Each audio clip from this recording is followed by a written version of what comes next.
Welcome to Conversations Live. For more than a decade, we've brought you the best in books, entertainment, celebrity interviews, and current events.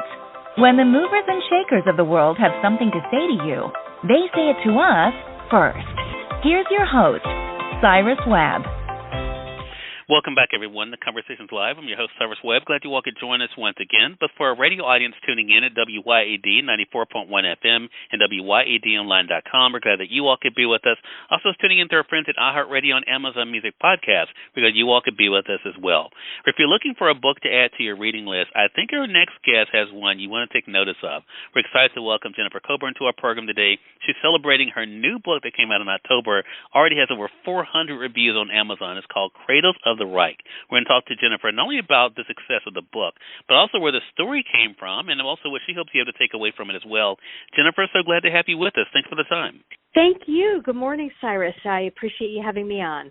Yeah, the pleasure is definitely all mine. So I want to talk about this experience because you said in one interview when I was prepping for this segment, Jennifer, that I noticed, I thought was interesting, that you wanted to write the book that you wish you could read when it came to this topic. So what has it been like for you to see that there are people literally all over the place that were excited about this same type of book?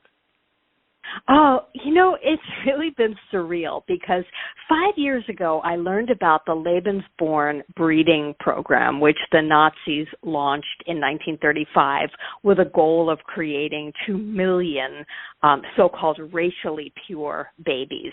And I thought it was the most fascinating thing in the world. I had so many questions about, where these homes were, how the women were selected for the program, and why women would volunteer to have sex with strangers to have a child for the Reich.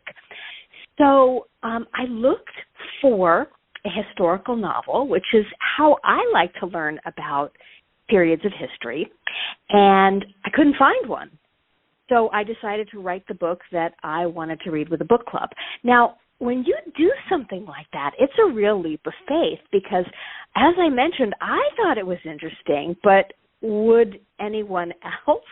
And it is just absolutely wonderful to see that people are interested in this insane program that Heinrich Himmler introduced to breed babies.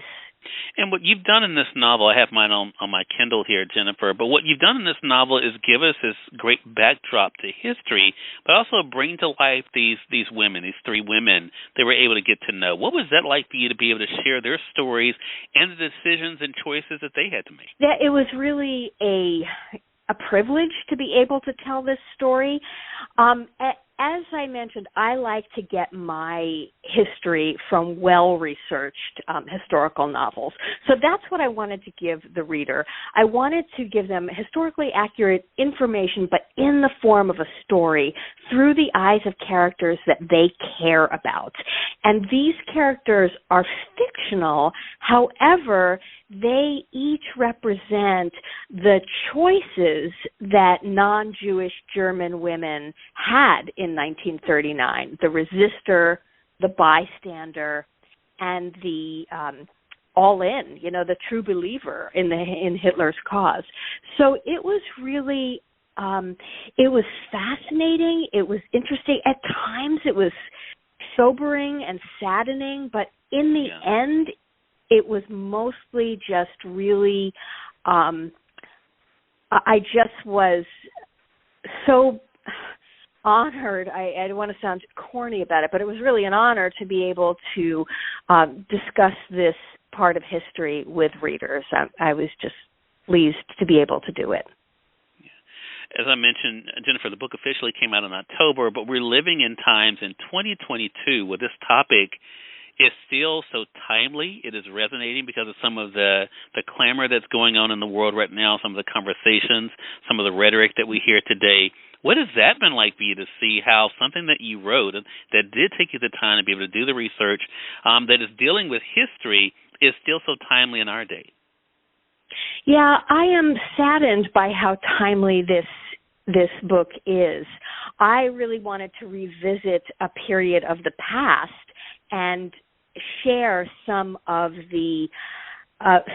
what the rise of fascism looked like. I didn't expect to be able to refer to current news headlines where I could say, in Russia, Vladimir Putin is ordering the kidnapping of Ukrainian children, which was part of Hitler's plan to kidnap blonde-haired and blue-eyed children from countries the Nazis invaded and bring them back and make them part of the Reich.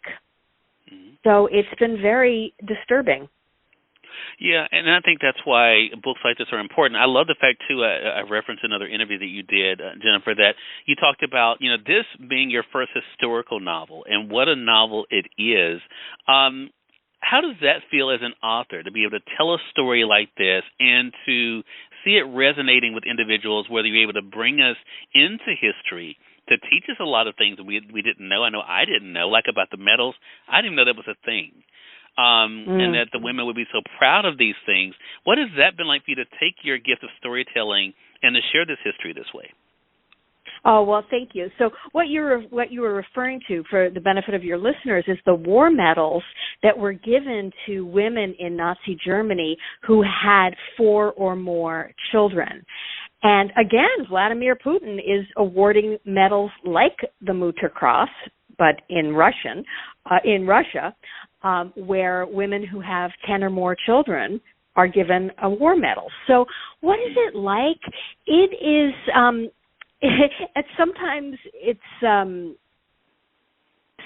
sometimes it's mostly, I feel just extremely, again, privileged to be able to tell a story that has been resonating with so many readers. And I'm grateful that people are giving me a chance as a debut historical novelist, and I'm pleased that they're enjoying what they're reading.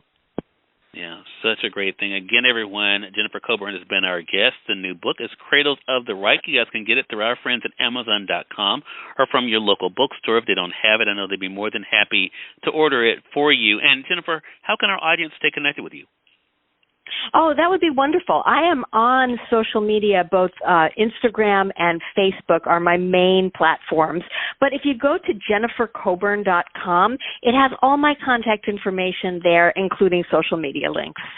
Awesome. Jennifer, congratulations again. I'll make sure to write a review for myself on Amazon and encourage anyone who's already read the book to do that too. And looking forward to speaking with you again, Jennifer. As am I. Thanks so much for having me on this morning. Hey, glad to do it. And we thank your audience for tuning in to another great segment of Conversations Live. Until next time, I'm your host, Cyrus Webb, saying as always, enjoy your day, enjoy your life, enjoy your world. Thank you all for choosing Conversations Live, and let's go make today amazing. Take care.